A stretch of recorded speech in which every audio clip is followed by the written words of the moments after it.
Welcome to the Heart of Healthcare podcast. I'm Hallie Tecco. I'm Michael Esquivel.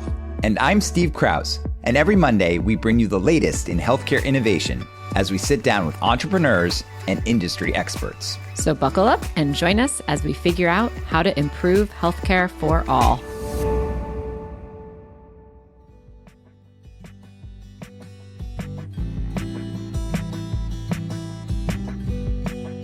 Hello, listeners, and welcome back to the Heart of Healthcare podcast. I'm Steve Kraus, and today I'm talking to my friend Evan Richardson, the founder and CEO of Form Health, a leading company that provides virtual medical weight loss care. Clearly, with everything going on with GLP-1s and the obesity space, this is going to be a very interesting and very relevant conversation. Evan, welcome to the Heart of Healthcare. Thank you so much, Steve, for having me. It's great to have you. So I wanted you to start off just telling our listeners about Form Health, but particularly, I'd love you to focus on this, as I referenced, is a very hot space.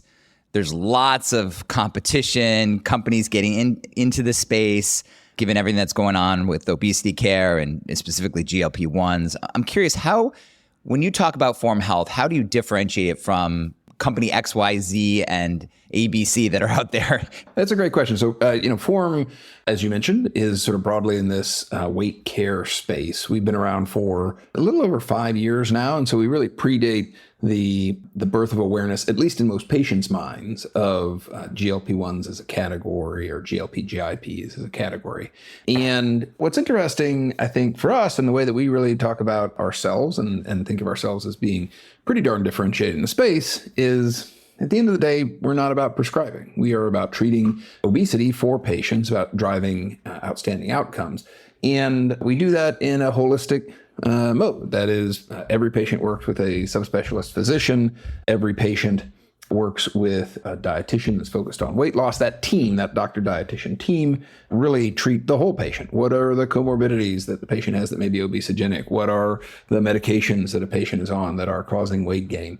What are the lifestyle and activity and sleep and other changes that a patient can make to drive better outcomes for themselves? And then often, though not always, we support that with a medication. And of course, we prescribe a lot of GLP-1s and GIPs, and we have patients that of course have tremendous outcomes there. But we are not about getting a shot into a patient's side as quickly as possible. We are about driving long-term, sustainable and sustained weight loss. And we do that in a pretty differentiated way. And one of those big markers is that we're reimbursed by insurance. And so we are pretty unique in this space in that the major carriers provide reimbursement for our services, which is pretty different when we do prescribe. Those prescriptions flow through patients' benefits as opposed to sort of the cash pay side of the world, et cetera, et cetera. So pretty different from the wider world of unnamed folks that are all about, we can get you a GLP-1 compounded medication in the next 24 hours to your door. And I remember when we've talked about the business over the years,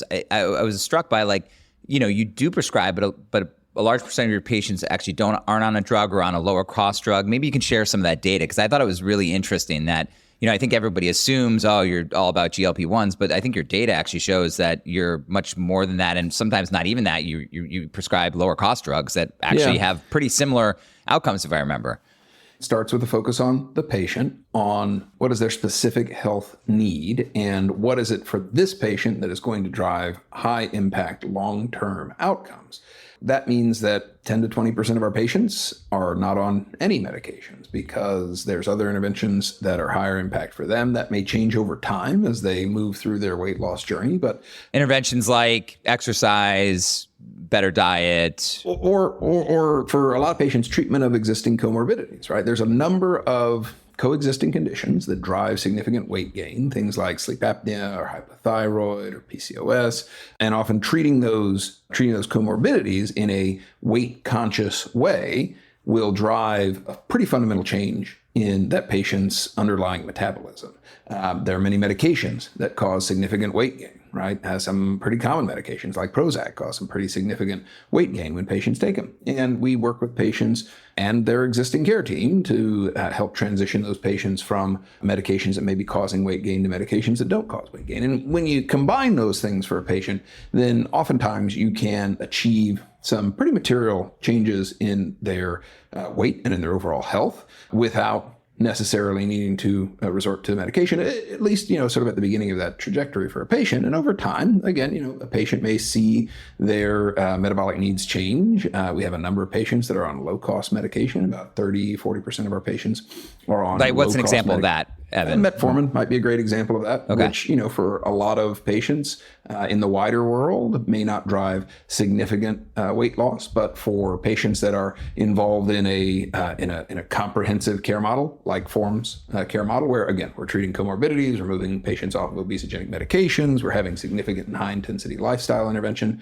Our patients on metformin see close to 10% weight loss over the course of a year, which is pretty shocking, given that the average patient on metformin would see less than a 2% weight loss over the same And how period does of that time. compare if you were on a GLP-1? I mean, in the same time period, I understand that it's not apples to apples. The most recent medications in the space, like Zepbound or tirzepatide, are even more potent than some of the things that some of the medications have been around for a little longer. So Wegovy in the studies, drives about a 15% weight loss over the course of a year. Although it's important to note that the average patient who starts on Wegovy, and these are sort of published clinical trials, and of course, again, referring to the wider world, not to Form's results. The wider world, the average patient starts on Wegovy after 12 months or 12 months after that script is written.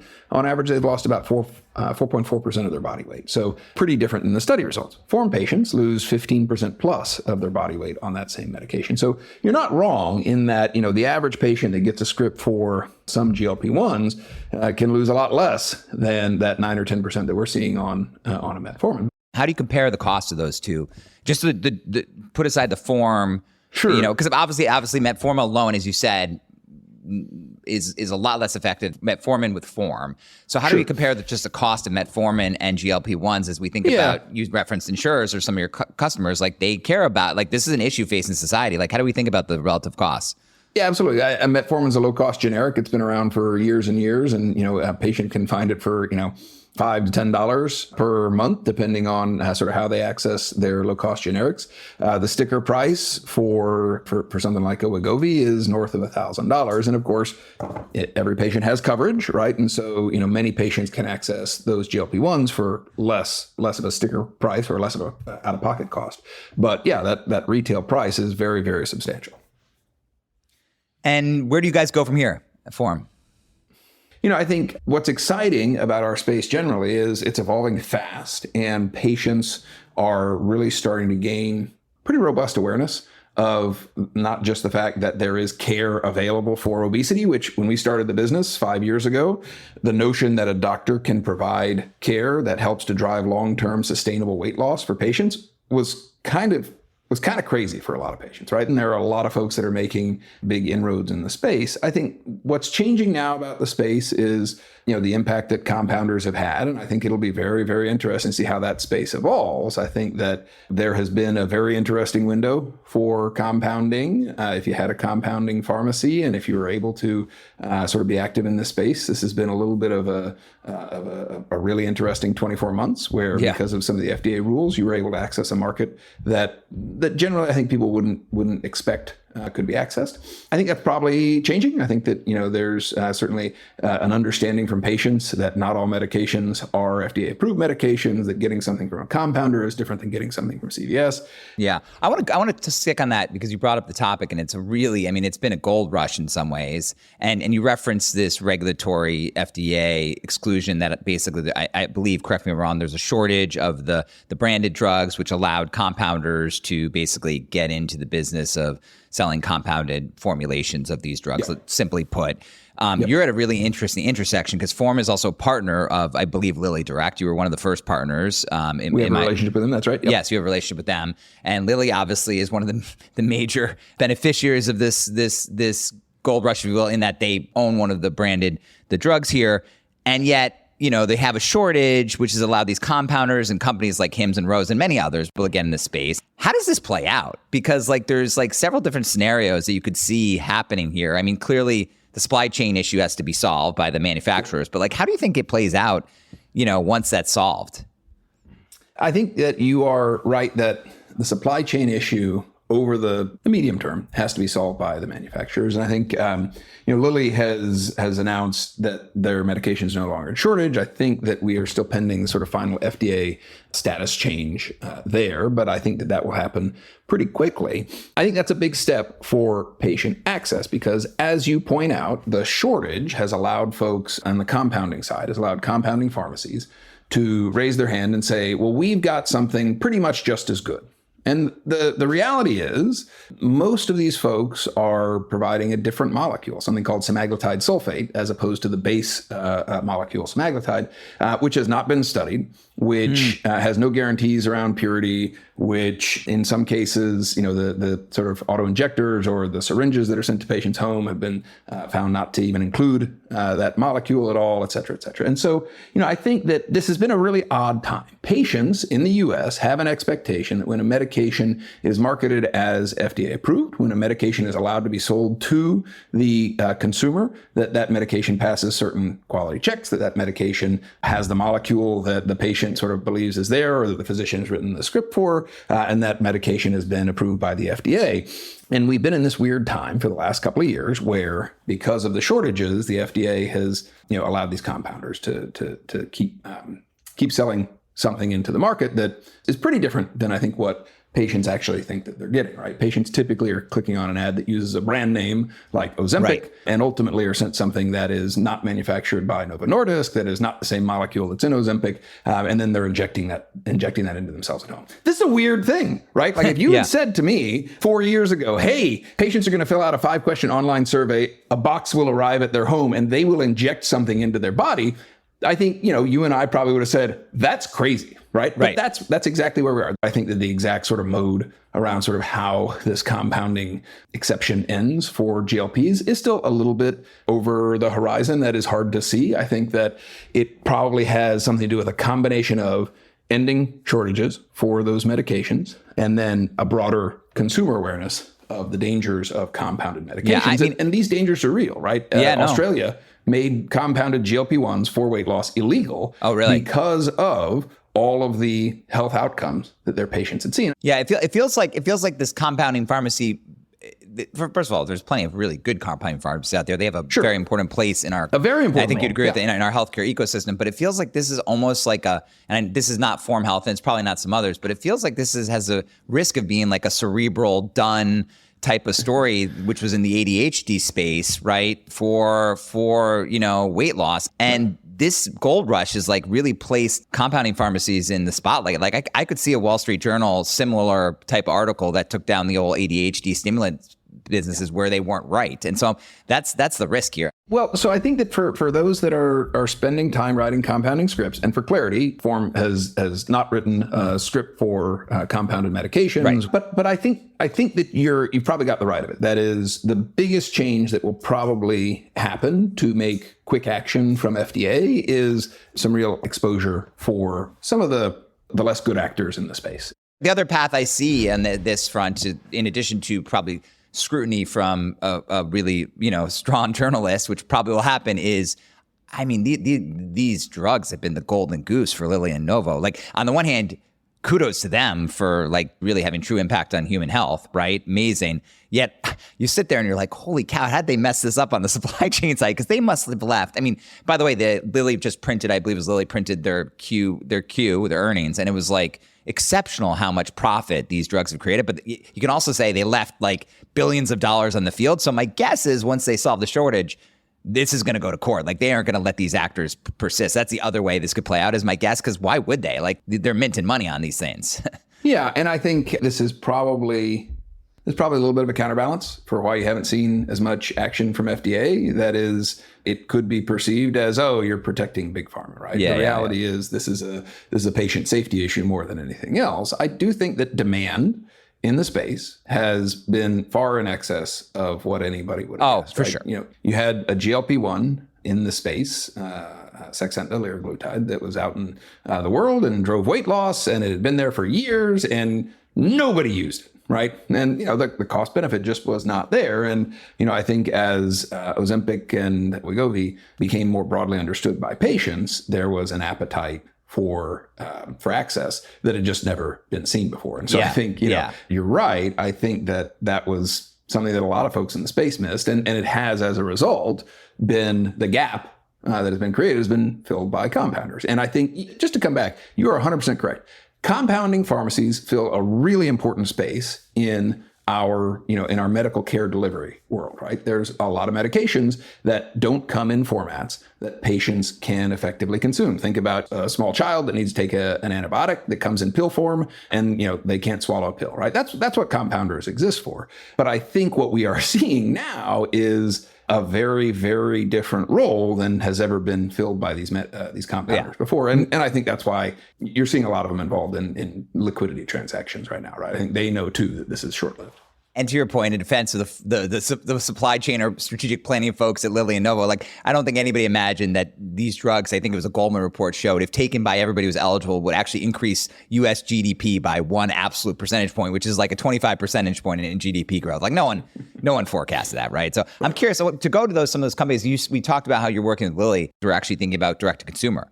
Right? Where before, they've thought about direct consumer. We've all seen the ads, but now they're actually thinking about using online, using virtual to go direct to consumer. And you were one of the first of three, I think, venture-backed companies or early stage companies that were partnered with Lilly to do this Lilly Direct. So maybe you can tell us more about that and kind of what have you learned? What do you think about these big pharma companies? Pfizer just announced it, this week or last week, they're doing the same thing. Yeah, I think in a lot of ways it's something new, and in a lot of ways it's something that is very familiar and fits 100% within kind of the old modes of access. If you look at our relationship with Lilly, Lilly helps patients to find high quality providers. And if you go on Lilly Direct, Lilly can help you find somebody that is local to you, or they can help you find somebody virtual that can provide great care. And I think there's a big appetite on the part of patients to make sure that they're accessing high quality care for all the reasons we were just talking about with compounding and all the things that can go wrong when you're not getting great quality care.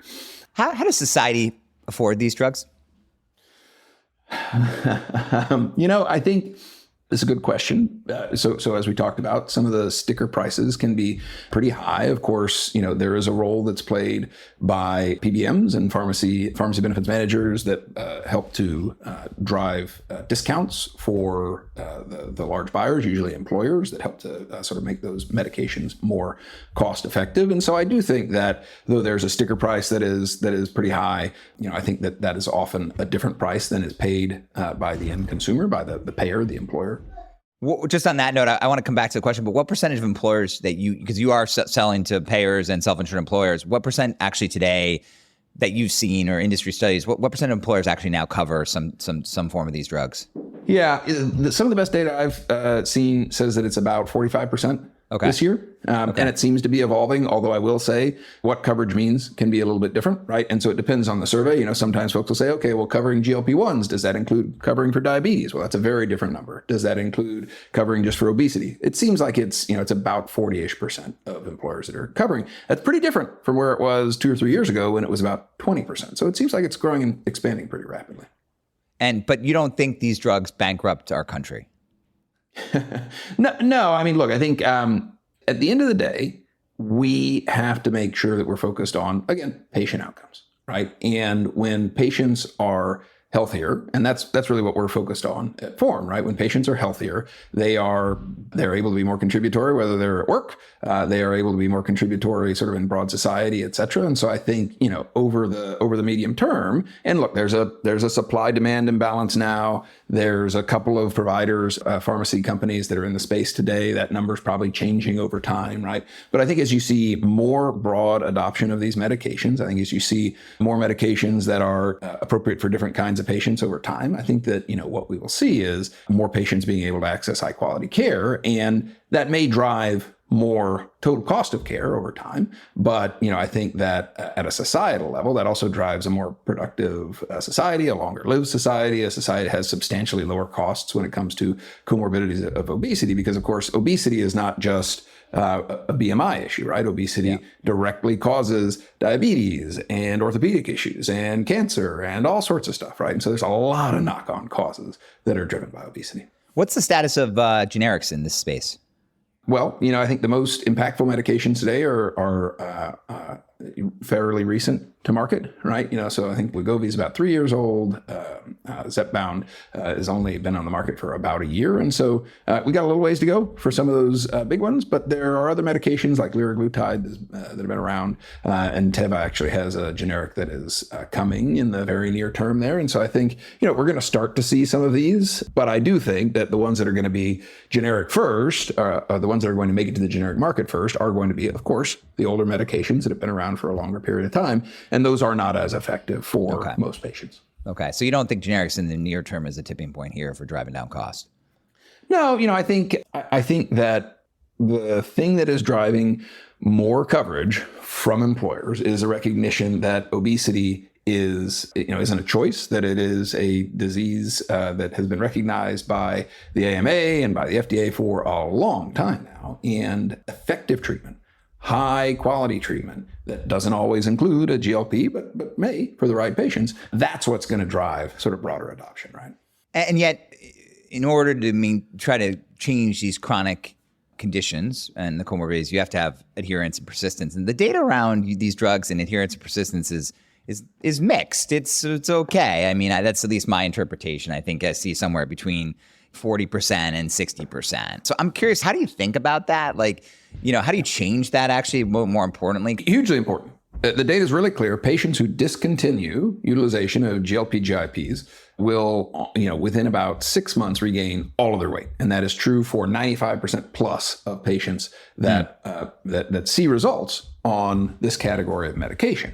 And so a patient who discontinues, having lost a bunch of weight, well, in a very short period of time, they'll be right back where they started. And as a result, all of the health impact and all of the productivity impact of that time on these medications just goes away, right? So retention is actually the name of the game when it comes to obesity care. If you're a PCP that's prescribing this stuff and a patient comes in and says, hey, I've got nausea, or if you're a PCP who's prescribing this stuff and a patient comes in and says, hey, I have questions about how I should be eating, well, the reality is you just don't have capacity. Your practice is not structured to be able to provide appropriate care for those kinds of patients. When those patients are at form, they're seeing a doctor, a specialist every month, an obesity specialist. They're seeing a dietitian twice a month. Our average patient talks to us, typically via text, asynchronously, about 8 times a week. And They're in the app, because Form is delivered entirely by app, about 5 times a day. And so when we have a patient that says, hey, I've got questions about some of the side effects that I'm having, well, we can intervene very quickly. We can titrate their medication. We can get them to a spot where they have a really great outcome and they're able to stay on therapy. And so what you see when you look at the data is most patients fall off of these medications because they're not seeing results or because the side effects are too intense for them. And I think, with the right kind of care, you're able to see much better results for those patients, and you're able to really manage side effects appropriately. And so, we see that the vast majority of our patients, close to 3/4 of those patients, are still on therapy after a year with these medications, which is just absolutely outstanding in the space. Yeah, it's been great, a great study of the weight care and obesity space. I want to shift to a little conversation of you. We were introduced by our mutual good friend Ambar a long time ago, probably a decade and a half ago, maybe 2 decades ago.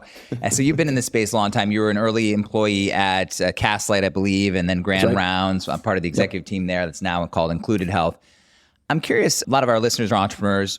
What did you learn from your formative days in early in digital health that you've taken your primary learnings that you apply to now being the founder and CEO of Form?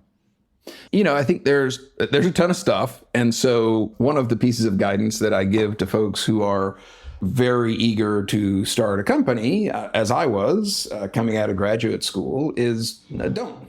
Right? I think a lot of times you really benefit a tremendous amount from jumping in and seeing what success looks like and seeing, how high impact companies are built. I think my time at Castlight was incredibly important, not just because of the sort of early role that they played in this iteration of the health tech economy, but also because of what I was able to see there and see, how a high functioning, high impact team works. And then you also meet a bunch of folks that turn out to be important or pretty helpful as you go on to figure out your next thing. And so, I often say to folks, I know it sounds cliche, but even if you got, a lot of folks will say, don't start something unless it's the only thing you can think about. But I often say, even in those times, if you don't have some deep expertise in the space, I think you are really making the wall you got to climb, because every new company is a cliff to climb. And I think if you don't have deep expertise in the space, you're making that cliff a lot taller. So I think, that's one thing that's kind of, really broad perspective for anybody that's thinking about starting something. And so it's not don't forever, but just don't until you've really built some deep expertise. And then I guess the last piece would be, especially in healthcare, really understand the funds flow. Follow the money. That's right. There are a ton of companies that I've seen built over the years in healthcare that are built off of a personal insight, right? I can't tell you how many times folks have said, well, I had this elder care issue, and so I'm developing a tool for elder care or for family member care because it's so hard to be a care provider. Fantastic. And plus or minus, there's a couple of great companies I can think of right now that are doing interesting things in the space, right? But, that's a example of saying, okay, this is a personal insight that I have, but when you dig into where's the cash flow here, at the end of the day, it's very hard to fund businesses like that. And that's one example, but there are, in healthcare, the numbers are legion, where folks have an insight about a personal experience they had that was bad, and now they're going to go solve that for other people. And the reality it feels like you've got that personal insight, and then it feels like the TAM is so large, right? I mean, it's it's just a huge industry. How could there not be money there? But and I think the reality is patients in America don't pay for healthcare. And if you don't have that sort of fundamental understanding at your core, there's a lot of businesses that you can try and build, and you will have a very, very hard time of getting to anything that looks like, attractive revenue or financial performance metrics. I think that in healthcare, the division of where does the value sit and where does the funds flow sit is often a lot different than it is in other industries. So you really got to make sure you understand that. Super interesting. Last question. Again, I alluded you're an industry veteran now. You've got less gray hair than I am. That's because you're in better shape. But you've seen the start of our industry, digital health. I'm talking about. You've seen a company like Castlight really get high highs and low lows. You've seen Grand Rounds be around for a long time. I don't need to tell you that, but built a really significant business, right? And there's just two examples in your career. Now you have Form, which is sort of a rocket ship. Like, where do you think we are in digital health? And, how do you think about this moment where it feels like the public markets don't love us, the acquirers are few, it's more private equity. He loves healthcare, as we know. So if you can get to cash flow and EBITDA generation, this is a wonderful industry to be in. Like, how as an entrepreneur, how as an industry expert, where do you think we are?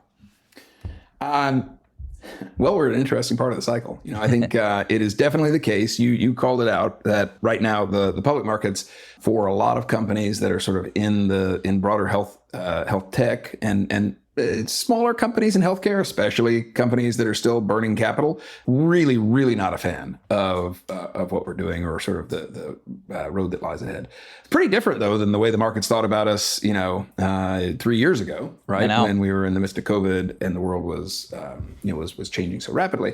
Look, I think the truth sits somewhere in between. I think the markets go up and down. You see this for a lot of different sectors, right? Things will be very in vogue. I think right now we're having the not at all uncommon kind of hangover after something being very in vogue. How long does that last? That's hard to say. And on the one hand, as an entrepreneur, you can't pay too much attention to what the public markets say. On the other hand, the public markets drive a lot of the private markets. Later stage private companies drive earlier stage private investors. And though you, of course, Steve, are a paragon of independent thought. Yes. I think a lot of this drives availability of capital. And so, right now we're in a capital constrained environment. The truth, though, is.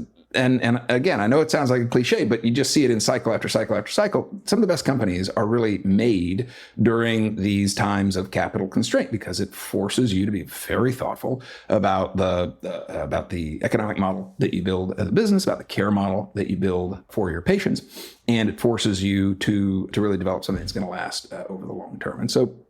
Where do I think we are? I think we are at a point of, really interesting company formation. I think that the stuff that's finding success right now has a tremendous set of opportunities ahead of it. I think the market's going to be cyclical. I think this current part of the cycle has got another at least, 12 to 24, probably more like 18 to 24 months in it. And then, at some point, the fundamentals prevail. But what I think has not changed is there's a ton of innovation broadly in healthcare, and there has to be, right? The size of healthcare in the U.S. economy today, just the sheer amount, the sheer fraction of GDP that it takes up means that there is going to be a wild amount of innovation, and there has to be over the course of the next 10, 20, 30 years. And so I look at this space and I say, yeah, it might be a little bit out of favor right now, but the long term here is fantastic. And the coolest thing about it is, sure, you build an interesting company, you build a company that has legs and can be an interesting investment vehicle.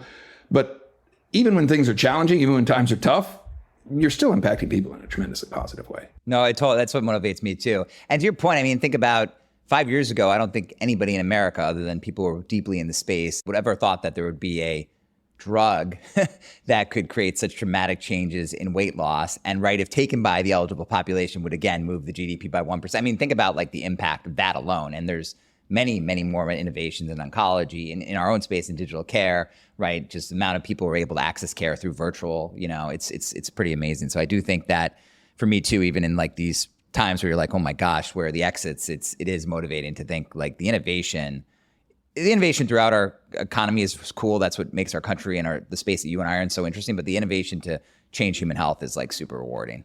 It's an incredible place to be. And, sure, there's regulation, there's patient protection that should be in place. And sometimes that slows that innovation a little bit. Sometimes that's not a bad thing. You mentioned earlier in the conversation some of these companies that flourished during the pandemic, prescribing lots of Adderall and things like that, that they absolutely shouldn't have been handing out to patients in the way that they were. And so that regulation ultimately, if it slows us down a little bit, often tends to be pretty patient focused. And I think that existence of regulation or that slightly slower pace shouldn't confuse anybody about sort of the overall trajectory, right? Like this healthcare as a broad space has changed wildly in the last decade that I've been deep in. Yeah, and, if anything, that's just accelerating. Well, Evan, this was a masterclass in your space, which is such an interesting space that your Form is focused on. And then, of course, just your experience as an entrepreneur and an executive. I really appreciate you coming on The Heart of Healthcare and sharing more about you and about your company, Form. Best of luck to you. Always a joy to talk, Steve.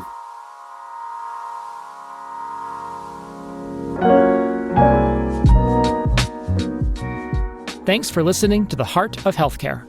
If you enjoyed this episode and you'd like to support the podcast, please leave a rating and review, and don't forget to subscribe. The Heart of Healthcare is produced by Hallie Tecco and hosted by Michael Esquivel, Steve Kraus, and Hallie Tecco. The show is engineered, edited, and mixed by Kyle Moore. Visit our website, heartofhealthcarepodcast.com, for show notes and details.